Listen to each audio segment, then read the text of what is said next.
Bueno, buenas noches. La verdad que es bastante insólito que yo tenga que hablar hoy de Ernest Hemingway porque cuando yo era niño yo estaba absolutamente convencido de que era un niño precoz y como tal idea me dediqué a leer sin ningún tipo de pausa una cantidad enorme de cosas que iban desde Corín Tellado hasta Asterix y Obelix, por supuesto, mis muy siempre queridos Julio Verne, Emilio Salgari, y luego ya inmediatamente, sin meditar nada, Bertolt Brecht, Fitzgerald, Capote y Hemingway siempre me dio dolor de estómago. Una de las razones por las que me daba dolor de estómago era porque lo que más me fascinaba de Hemingway era precisamente su característica de superestrella. Yo creo que ha sido uno de los escritores que más hemos podido identificar por su rostro, por sus acciones y por la cantidad inmensa de fotografías. Para mí, Hemingway es casi como Jacqueline Kennedy Onassis, una de las personas más fotografiadas de la humanidad. Y como también en mi infancia yo estaba profundamente influenciado por unos psicólogos y filósofos argentinos que son Ariel Hoffman y Matt Lard, que yo creo que han hecho un gran desastre para mi generación, tenía la idea de que todos los norteamericanos eran transculturalizadores, es decir, imperialistas. Y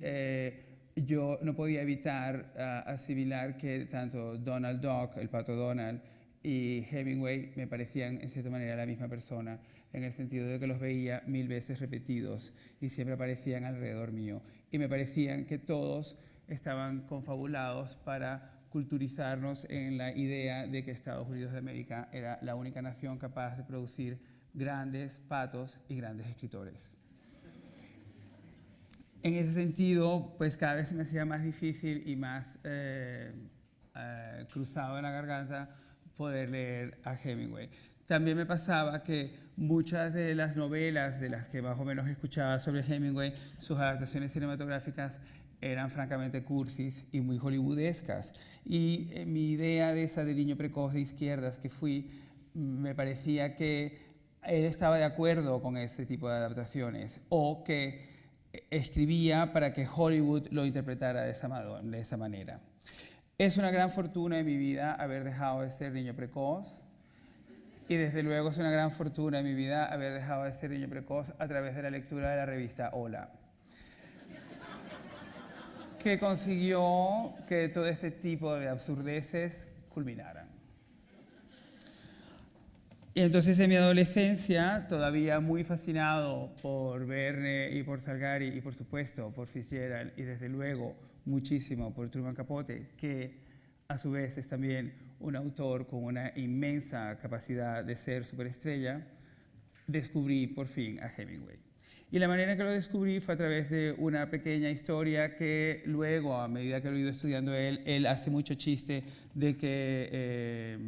la educación secundaria norteamericana incluye dentro de sus lecturas obligatorias, y es Las nieves de Kilimanjaro. Las nieves de Kilimanjaro es para mí un poco la idea que luego Mogambo convirtió en película. Muchos de vosotros conocéis a Mogambo como esa extraordinaria película donde la censura española hizo que un incesto fuera más legal que un adulterio.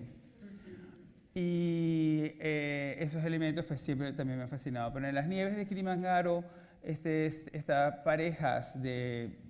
a mis ojos, ricos, que van a hacer un safari en África, se enfrentan a través de su contemplación de la naturaleza que van a diezmar, se enfrentan a ellos mismos. Y el concepto, pues evidentemente me pareció de un inmenso romanticismo, de un inmenso valor de parte de este autor. Y entonces a partir de ahí pues empezó a surgir la fascinación ya totalmente desvergonzada hacia la figura de Hemingway como superestrella y como gran figura trágica, americana y extraordinaria del siglo XX, que es el siglo de los Estados Unidos de América. Y entonces en ese sentido me gustaría explayarme un poco en el hecho de que, pues por ejemplo, siempre he sentido una enorme admiración hacia ese aspecto tan absolutamente masculino, heterosexual, barbudo, y ese jersey de la foto que acabamos de ver ahora, que yo nunca he podido vestir, porque siempre me veo más gordito y como más apretado, y que él, pasara lo que le pasara en la vida, bebiera lo que bebiera, envejeciera lo que envejeciera, siempre le quedaba bien. Y luego también me llamó siempre poderosamente la atención, parte de mi morbo natural, evidentemente, el suicidio de Hemingway. Porque pienso que su suicidio forma parte de los grandes suicidios de los años 60 y que yo creo que debería de verse cronológicamente como predecesor del suicidio de Marilyn.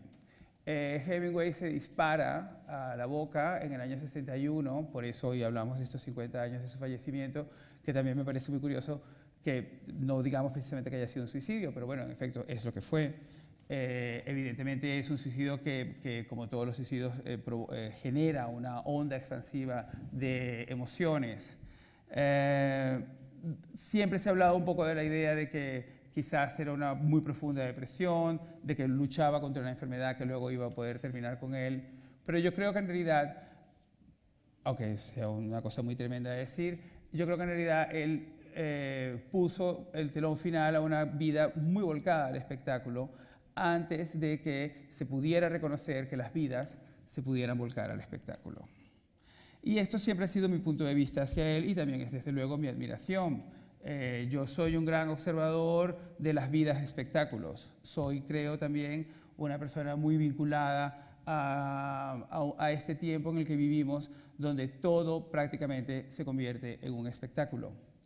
Yo creo que el suicidio de Hemingway es el punto de partida de esta nueva etapa en nuestras vidas. Es una persona que en cualquier rincón del mundo, a cualquier edad del mundo, se conoce, se percibe y se identifica físicamente y también profesionalmente. El hecho de que decidiera tomar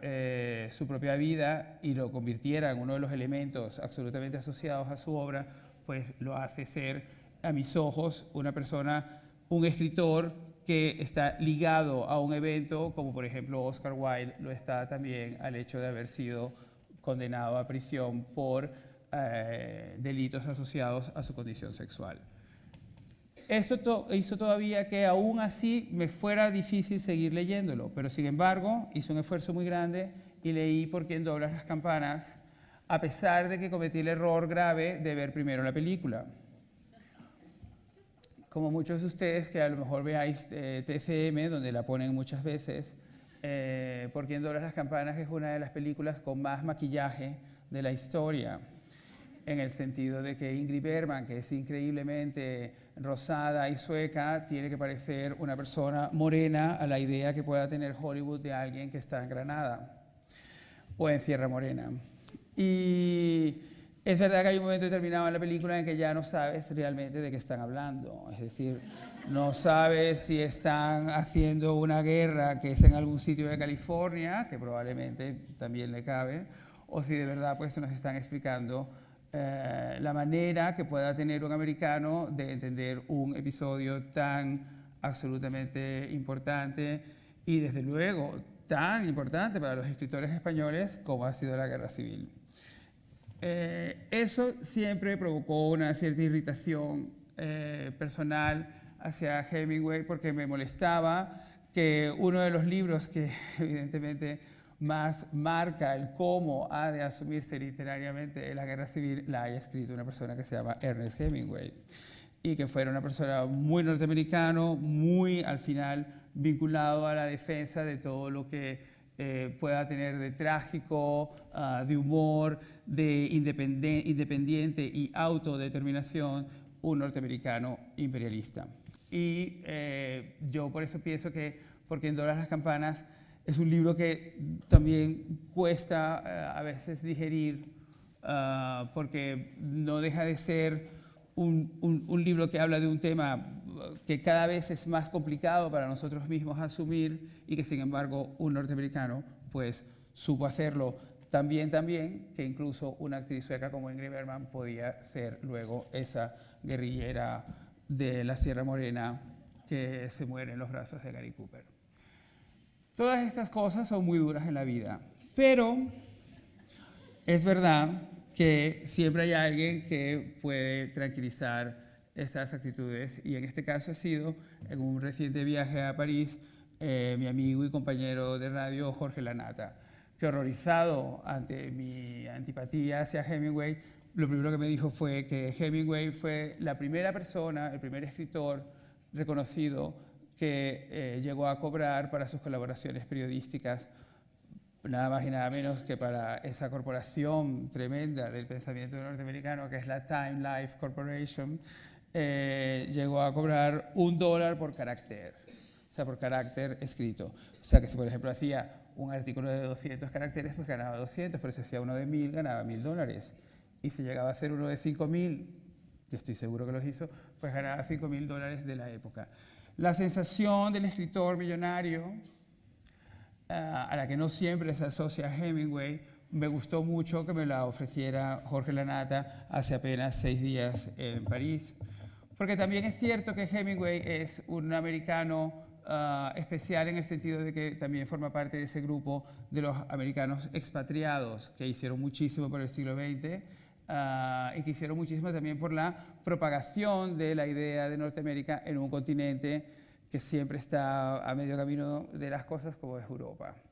Y ese grupo de expatriados que estuvieron en París, que él retrata tan increíblemente bien en esa historia, París fue una fiesta, pues bien te demuestra que pasara lo que pasara, guerras, borracheras, enamoramientos, madrugones, historia antigua y moderna, un norteamericano siempre muere como un norteamericano y no cambia. Pero Jorge, entonces, viendo un poco ya mi dilema para esta conferencia, me ofreció la luz absoluta, y es un cuento corto de Hemingway que escribió cuando él estaba dentro de lo que él llama la quinta columna en la guerra, y que encima lo cableó y que forma parte de esta vida profesional que cobraba por caracteres, y que se llama Los Asesinos, o quizás sea más bien traducido en castellano como Los Criminales. The Killers no es un cuento, es un diálogo sincopado que demuestra lo absolutamente importante en la literatura que ha ofrecido Hemingway, que es contar precisamente lo que se ha de contar. Precisamente es curioso, sabiendo que podía ganar dinero con cada carácter, pues él es una de las personas que inventó el hecho de que todo carácter cuenta. Cada letra, cada coma, cada oración tiene que estar perfectamente cerrada y tiene que estar perfectamente construida. Y es cierto que uno empieza sus novelas o sus historias pequeñas, sus cortas historias, quiero decir, y comienzan perfectamente, prácticamente como las canciones que Manuel Alejandro le escribió a Rafael, que también pues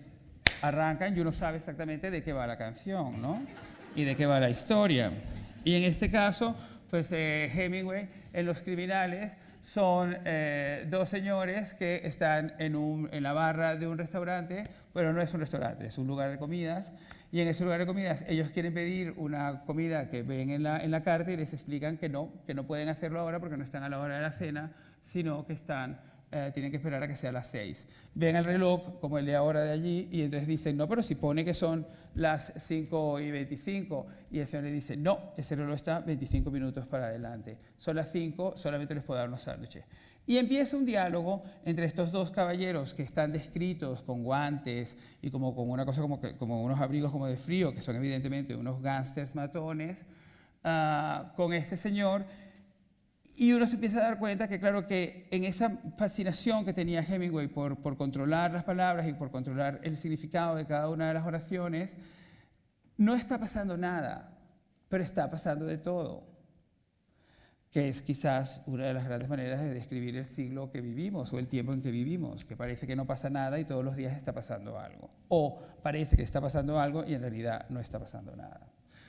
Eso es lo que es la magia de un escritor, desde luego, y es la magia también de la visión de un intelectual ante la vida. Pero lo grande de esta historia, Los Criminales, es que en efecto poco a poco empieza a crecer la sensación del crimen que van a cometer estas personas, que son dos matones a sueldos que tienen que asesinar a un señor con un nombre sueco, Oleg Sanderson, que está en un hotel que al principio del libro, de la historia, perdón, uno cree que el hotel está lejísimo y en realidad está con tan solo cruzar la calle. En ese tipo de absurdo, en esa situación, lo increíble de la narración de Hemingway es que los diálogos, la manera que tienen de hablar estos matones, los desnudan absolutamente, los reflejan absolutamente, y eso que nunca pasa, sí está pasando, porque uno entiende que está delante de dos personas vinculadas al crimen, al mal, al error, al soborno, a la extorsión. Lo curioso es que, volviendo a leer esta historia 2 o 3 veces, no puedo evitar asociarlo a la transcripción periodística que hemos leído de las escuchas del caso Gürtel.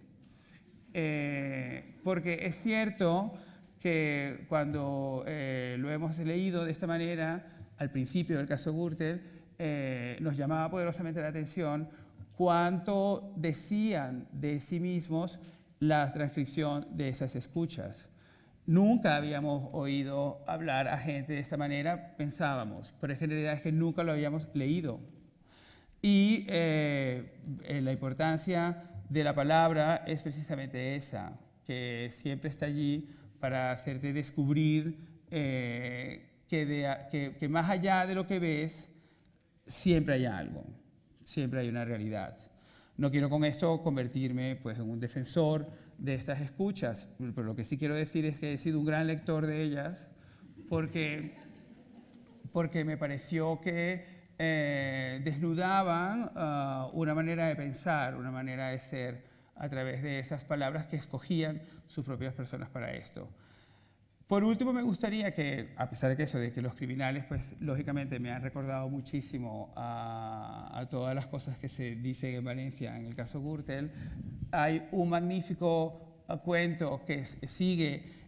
cronológicamente a la escritura de The Killers, que se llama ¿Qué te dice la patria? Y que se llama ¿Qué te dice la patria? Y es un viaje de 2 americanos que también tienen esos nombres increíblemente americanos, se llaman Al, Sam, Joe, Henry, Max, siempre tienen unos nombres muy norteamericanos. Estos 2 caballeros que son como muy amigos están atravesando una parte del noroeste de Italia. Y de repente entran, entonces él se esmera muchísimo, Hemingway, en describir esa naturaleza muy hollywoodense y que no deja de ser también, ya sabéis que los países, las culturas anglosajonas están enamoradas de Italia desde el principio de todo, incluso antes de que fueran conquistadas por Roma, que no lo fueron tanto. Y él va describiendo pues, montañas y lagos y céspedes y verdes, y de pronto llegan a este lugar donde hay unas mujeres que evidentemente están siendo esclavizadas por unos caballeros que están allí y tienen a su vez que recoger a un señor que ellos describen como vestido con su ropa de domingo, que es un fascista. Y tienen que llevar a este fascista a un lugar que se llama Spezia.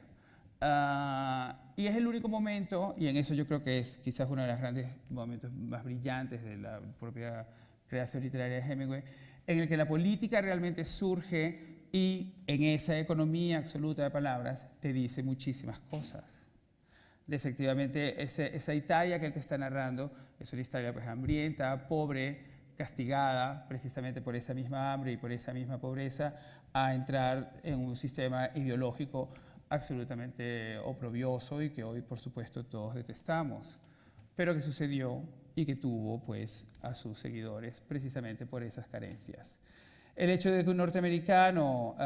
tuviera el ojo para ver todas esas cosas también nos hace pensar que muchas veces nosotros en Latinoamérica escribimos con un deseo muy grande de querer retratar la contemporaneidad política que nos toca ver. Lo grande de Hemingway es que siempre, como el gran comerciante que es, el gran hombre de negocios que es, sabe escribir una gran variedad de historias donde la política y los países pueden quizás formar parte de sus protagonistas. Muchas gracias.